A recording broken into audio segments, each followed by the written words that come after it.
Hey, today I'm doing a GP100 table review. I picked this up a few weeks ago. It's got a few boxes through it. It's a GP100 4-inch stainless steel 357/38 special. I'm going to talk about the cons first. First con, it's pretty prominent once you pick it up. This is a heavy gun. If I was going to compare it to something, it'd be the Smith & Wesson 686, and I have a buddy who has a 6-inch Smith & Wesson 686, and it's heavy. The Smith & Wesson is a light gun. This is substantially heavier. Another thing that I don't like about it, you won't see it here in the video because I forgot to bring it, but it's the grip that came with this gun. Now some guns come with this one, but the one that I got had a Hogue finger groove grip. Kind of looked weird, kind of felt weird. Wasn't a big fan of it. I couldn't quite manipulate the gun the way I wanted it to. It kind of whenever you get a gun with finger groove grips, it tells you how to manipulate the gun for you, and I don't like that. I like to be able to choke up my hand a little bit more if I have to. Another con that I don't like, let's do before I start waving this around, just so you know the cylinder's empty. Another thing that I don't like is the double action trigger is heavy. It's a lot more heavier than like if I was going to compare it again to a Smith & Wesson. I don't even want to guess how many pounds that is. The single action is granted much better, much crisper. There's no take. I mean, as soon as you bump that trigger, it's going. Single action. One thing I do give props to single action. You've got the heavy pull, and then it kind of tightens up right towards the end there. So I mean, if you get past that slack, you're almost shooting single action. Another con, when I was changing the grips, and this may not be a con, it's not that big of a deal. It doesn't change grips like normal Colt Smith & Wesson revolvers do. I mean, you've got this screw here. You take that out, and normally the grip comes apart in two pieces. Well, this doesn't. This is one piece grip with just some side panels. It's a whole rubber grip. I mean, there's no line. It doesn't split in half. And so you take that screw out and you slide that whole grip down. Then from there you can take these out and interchange these pieces for decoration or whatever. You can get checkered ones if you want. The one that came with were the Hogue ones that actually had a pin in the bottom, and you had to unscrew that. And then once you got down to the frame, then there was like a joint, so it's screwed in from the bottom. So I had to take that joint out and then put this in and then screw that in. And it also came with a little plug so that it doesn't wiggle around. As far as how secure the grips are, much more secure than like if you saw like Taurus, Rossi, Smith & Wesson, Colt. So I mean, sometimes you constantly got to be retightening that screw, otherwise the grips can get a little loose from time to time.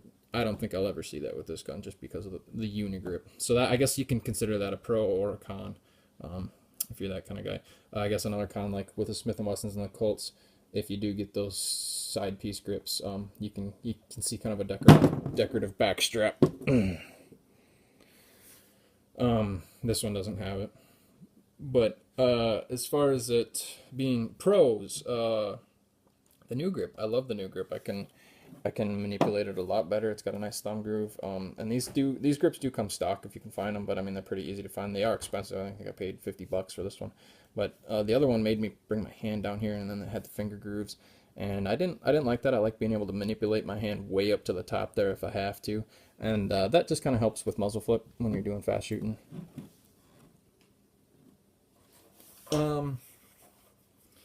Again, I gave props to just keep picking it up here. I give props to single action. I mean, as far as single action goes, that's about as good as it gets. I mean, you can put a trigger job on it, make it that much more buttery, but seriously, if you did and you bumped it the wrong way, it could probably go off. It's slick. So, if I was gonna put a poundage on it, 2. If I had just a free guess, I'd say 2 pounds maybe.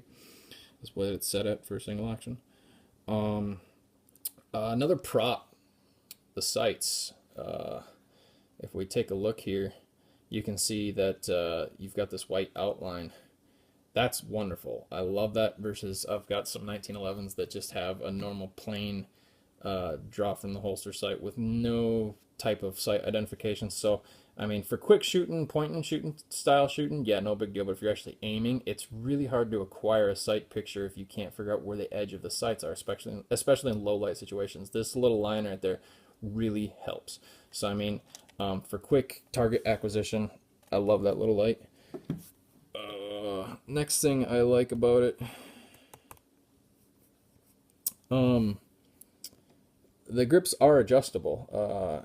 There is a windage and elevation, so you've got an elevation screw there, and you've got a windage screw there. So I mean, you can adjust it if you want. These came from the factory. Shoots high at 30 feet. Move it out to 30 yards, and it's pretty well centered. And I think I'll probably keep it there because I originally bought this gun for deer hunting. That's kind of a sidearm. Because I just redone my 1911. I usually carried that for deer hunting, and I don't think I want to take it out. It's a little too nice for me right now. So I picked this one up, and this one's gonna kind of be my everyday or farm gun, basically, which the heavy weight and the heavy trigger. Sorry about that. iPad died on me. So I was talking about how for everyday carry farm boy, the heavy gun and the heavy trigger pull aren't gonna bother me at all. Considering I mean a revolver doesn't naturally come with safeties, so the heavy trigger pull is gonna kind of act as that safety. I like this gun. I'm glad I picked it up. If Smith & Wesson came my way right now, I don't know if I'd make the trade, honestly. I mean, Smith & Wesson's got kind of a legendary status with the revolvers, so it'd be a hard sell for me. They're more expensive, but you get the better quality, in my opinion, with the Smith & Wessons. I've shot quite a few of them. I'll probably do a couple of reviews on those later. But if you're just looking for just a good old revolver that looks nice and shoots very well, this is perfect. I think I picked this one up for $560 if I was gonna throw that guess out here. I actually traded a couple of guns for it, so I didn't have to boot out a whole lot. But and the grips were a little more. But no, I definitely like this gun. Right now it's my everyday carry, so that says something about it. It's reliable. I mean, the cylinder's tight. But yeah, Midwest Outsiders, like and subscribe if you like this video. Thank you.